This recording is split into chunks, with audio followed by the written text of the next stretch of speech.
Hello, welcome to another episode of Sega Supreme, and this is I Bet You Can. I have someone here with me on the show, but I'll let him introduce himself. Yeah, hello. I'm really happy to be here. It's Dr. Akeem-Sule, and I'm a consultant psychiatrist. Okay, thanks for being on the show, Dr. Akim. Pleasure. Thanks for So, having me. I know it's really a tough one living with visual impairment, but Mm. would you be able to let some insight in on the psychological impact of living with visual impairment? Yeah, thanks for asking me that question. Now, there are a number of factors that influence the psychological aspects of living with visual impairment. So sometimes that has to do with whether it's a sudden visual loss, whether the person was born with the condition, Mm, and also the support rallying around the person. mm, But generally, the kind of impact you have psychologically, mm.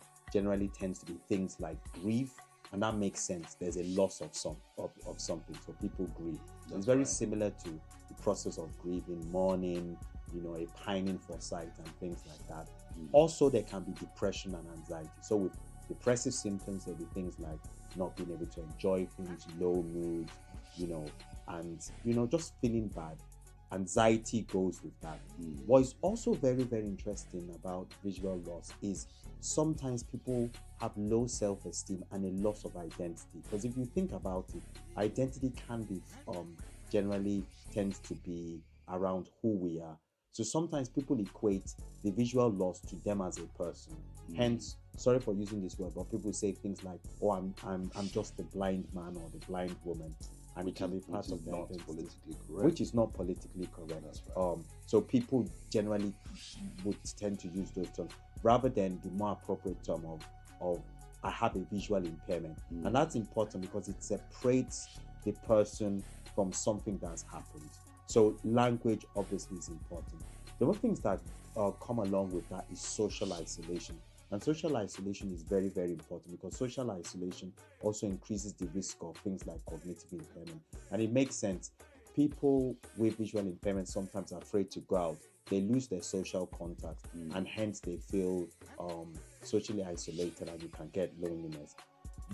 New research is showing that with visual loss, it sometimes increases the risk of cognitive impairment. And that makes sense because in order for our cognition to improve, we use things like hearing and our vision to help with our memories. mm. But I know I've said a lot of negative things, but sometimes there can be a resilience in people with visual impairment. So, for example, I'm sure with you, people with visual impairments, they have better memories because they learn to use their other skills. So they learn to listen more. They're able to pick up nuances in speeches, pick up cues, emotional cues um, in speeches.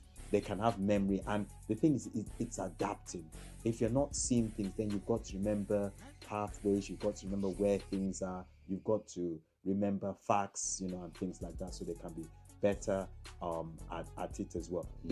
They can also become very good at problem solving because with someone with visual impairment, there are lots of challenges. What people that can see take for granted, someone with visual impairment, has to every day think about, okay, I'm in a new environment. How do I navigate the place? How do I get to the toilet? So they can be better at in terms of solving of solving problems. That's right. That's right. Wow, that's quite insightful. Thank you very much, Dr. Akim.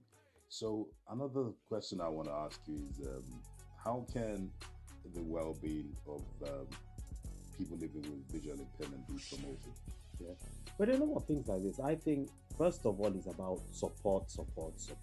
What kind of support is in place? I think I spoke about the support being rallied around. So that was family members, friends, that is society as a whole. Are they making adaptations? Making sure that like you see a Netflix TV. I know you like watching Netflix movies. So making sure there are those adaptations. So people with visual impairments can get as much from society as possible. Then there are charities and organizations. So one that comes to mind is RNIB, and I know you're a stalwart of support for that organization, Royal National Institute for Blind People. The other thing to bear in mind is also when the support comes. So as people are, so because some people gradually lose their sight, so it's getting the right support at the same time. There's also an interesting concept called social valorization, which was based in, it's basically a Scandinavian concept, and that concept is that people with impairment or people living with disabilities, rather than just have, so there's a concept of normalization, so treat everyone equal, you understand, but social valorization is like really to empathize, to brow out those things, to give as much support, more support than would be would be normal for someone not living with disabilities. So if we're going to get maybe like benefits, we want to get the best benefits, want to give them the best accommodation, people with disabilities, and that is supposed to help with those sorts of things. All right, thank you very much for that. You're welcome. So, are you gonna be doing anything for us? I bet you can't do any cooking blindfolded. I bet I can't, but I can do impressions. Go for it. Okay, let me do this one. Poetry in motion. I got B, Blue Ivy. Yeah, I know who that is. That's Who is Jay-Z. Well done. That's really good. That's really good. Do you want me to do another one? Yeah, why not? Okay. All right. Okay. All right. That's how you want to do things. I've run these streets. King Kong ain't got stuff on me. Y'all gonna be playing basketball in Pelican Bay. Shoe. Shoebox. That's my man Denzel. Very good. Very, You very got good. anything for us? Any more? Okay, what about this one? Yeah, they're eating all the cats. Very, very bad people. Very bad people. They're not good for our country. We gotta get them out. I think I know who that is. Very good. Very, very good. All right. Thank you very much, Dr. Sule. It's been a pleasure having you on the show. It's been very insightful. Thanks for shedding light on those facts. Thank you very much. Thanks for being on the show. Thank you very much. Honor. All right. Thank you. All right, people. I know that this show has brought hope to the American people and to my beautiful wife, Michelle, watching.